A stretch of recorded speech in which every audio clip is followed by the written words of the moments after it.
Hello and welcome for the third installment of Ancient Greece. This is Coach Bowman, your best world history teacher. Today we're going to be talking about the contributions from ancient Greece. So please make sure you have part three notes ready because here we go. We're going to pick up right after the Persian War, and what occurs during this time period is what is known as the Golden Age of Athens, also known as the Golden Age of Pericles. And Pericles fought in the Persian War and became like a huge figure for Athens to the point where he ended up leading, becoming the major leader of Athens. He also becomes known as the father of democracy. After the Persian War, he felt that every citizen who fought in the conflict should have an equal say and a voice in deciding its laws and leaders. And so, thus begins with the idea of democracy. Another thing that came from his leadership was the creation of what is known as the Delian League. The Delian League was a defense system that the city states would form an alliance to defend itself against any invaders. So any city state that belonged to the Delian League was guaranteed protection. It didn't matter who was attacked. The others would, whether it be financial aid or uh, armor or weaponry or even soldiers, would be sent to defend that city state. Also, during this time period, Pericles ordered the reconstruction of the city of Athens. Remember, we talked about after Thermopylae, the Persians did march into Athens and destroy Athens. And one of the buildings that he ordered to be rebuilt during this time period was what is known as the Parthenon. And there is a statue, a bust of Pericles himself. So the Parthenon, let me explain this to you. The Parthenon is this building here. Okay, the Parthenon is the temple to Athena. All right, it's just this building right here that you're seeing the cursor cross over. Yes, it is falling apart, P-A-R-T, and that's how you can remember the Parthenon. Later on, a little bit more history on that one. Um, the Greeks would use this building, the structure, um, to store gunpowder, and eventually gunpowder exploded, causing the roof to come off, and you see this huge gaping hole here on the side where the cursor is. So it is definitely a beautiful structure. I've been there, walked past it, taken pictures, plenty of pictures of it. This is one of the pictures, um, but it's definitely a fascinating structure.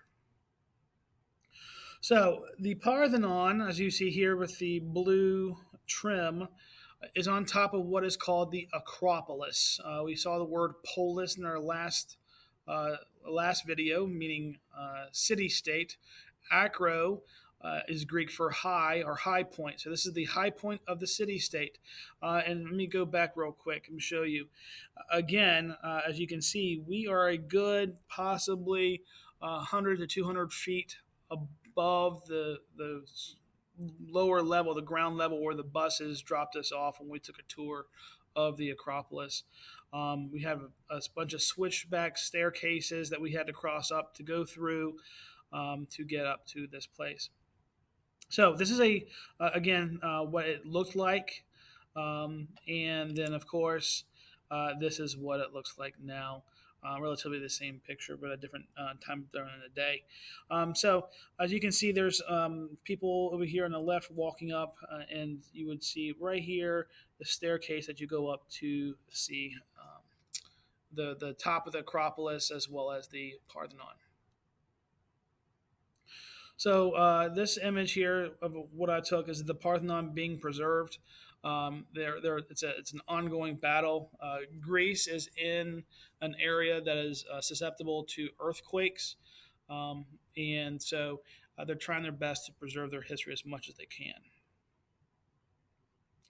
So, what are some contributions of Greek or Hellenic culture that have influenced us? We have drama, poetry or literature, history, sculpture, architecture, and philosophy.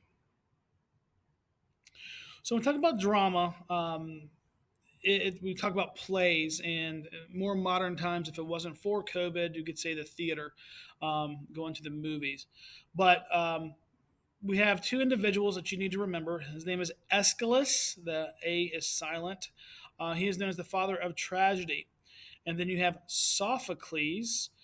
Sometimes there's drama when you speak really soft and it causes people to have to listen. Think about scary movies, how dramatic things can get when it comes to that dramatic pause before something happens. So Sophocles wrote over 120 plays. So when we look at drama and we think about these two gentlemen, their influence, it might not necessarily directly affect us, but because of their works, we do have things like tragedy.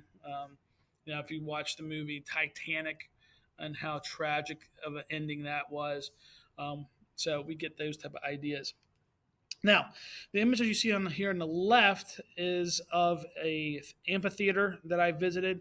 Down here, there was a circle, a stone circle, which represented the center of the stage. And this location, based on what our tour guide told us, had perfect acoustics to where, obviously they didn't have microphones or speakers or things of that nature. So they ended up having to talk, and the acoustics, the sound waves would just carry perfectly due to the natural surroundings. So again, Aeschylus and Sophocles were two major playwrights, and so their contributions to drama is truly thanked. So there's the closer version of that image. It's just again going back to our geography of Greece, you can kind of see the mountains and how rocky it truly is.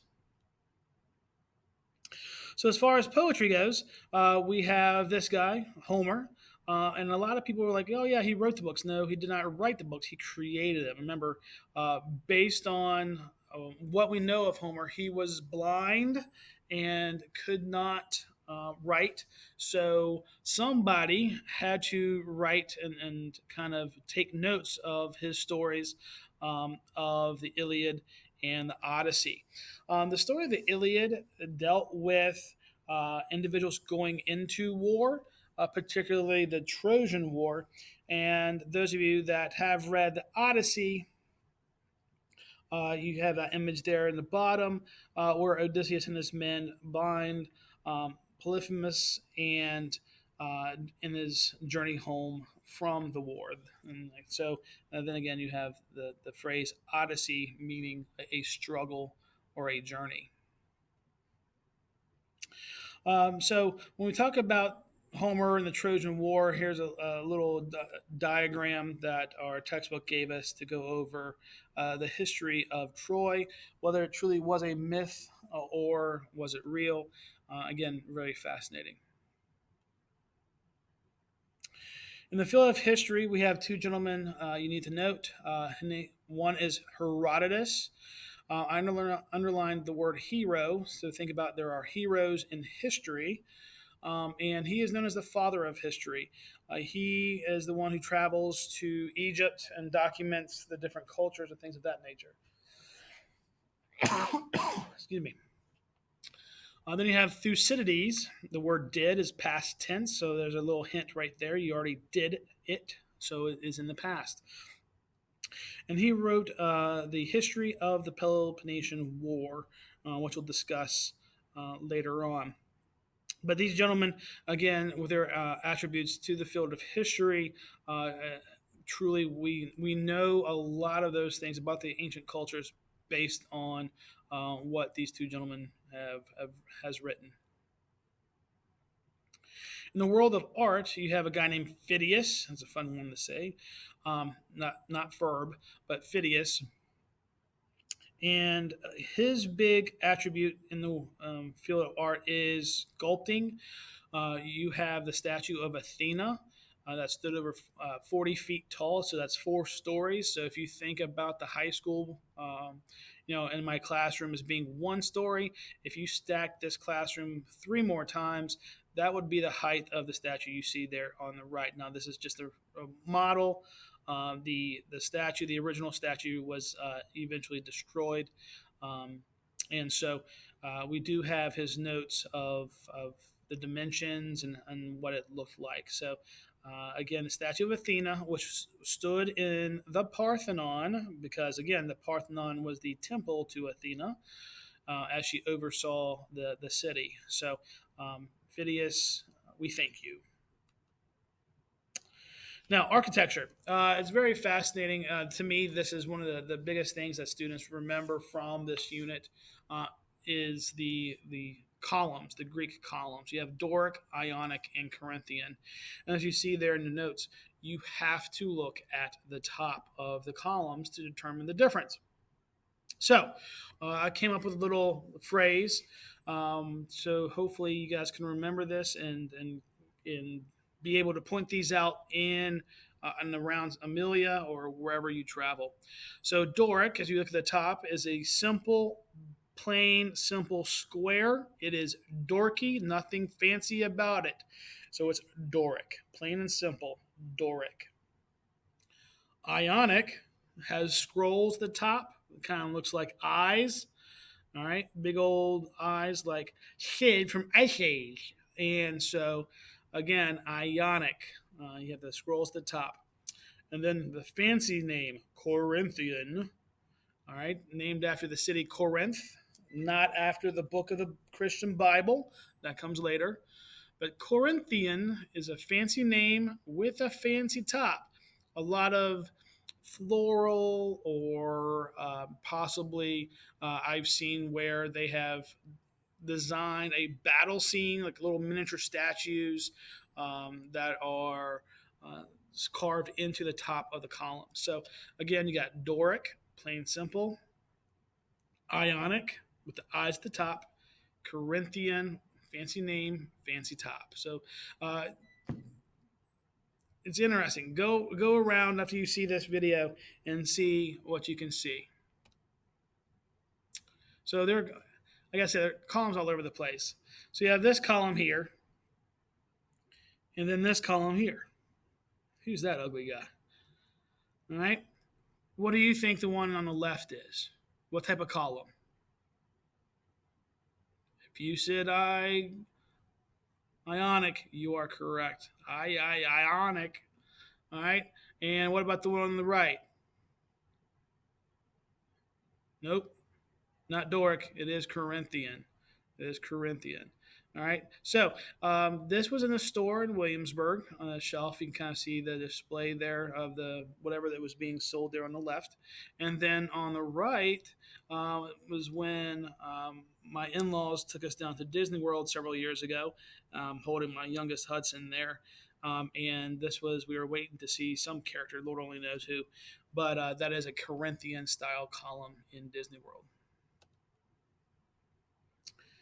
So philosophy, we talked a little bit about philosophy in our China unit as a way we think, way we do certain things, and there are 3 people that you need to know that were ancient Greek philosophers. No, his name is not Socrates, as some of you might be thinking right now. It's Socrates. Okay, so Socrates created something called the Socratic method, and in this method, you basically ask questions to gain truth or knowledge. So when you take a quiz or a test, no matter whose class it is, that is the Socratic method. He also taught Plato.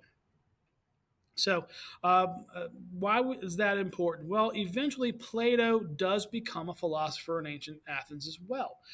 He creates what's called the Academy, and it is a huge, huge school in Athens. And during that time, he writes what's called the Republic, which was a book based on a style of government and kind of broke down why a republic is the best. And we mentioned one of his students, Aristotle.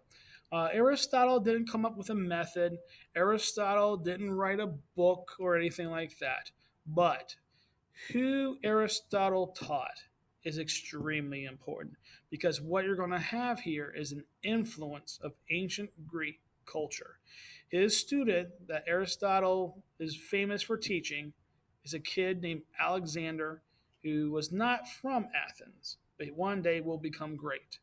So, if you can remember, nope, that's not Cinna. That's an image of Socrates, and there's Plato, and there's Aristotle.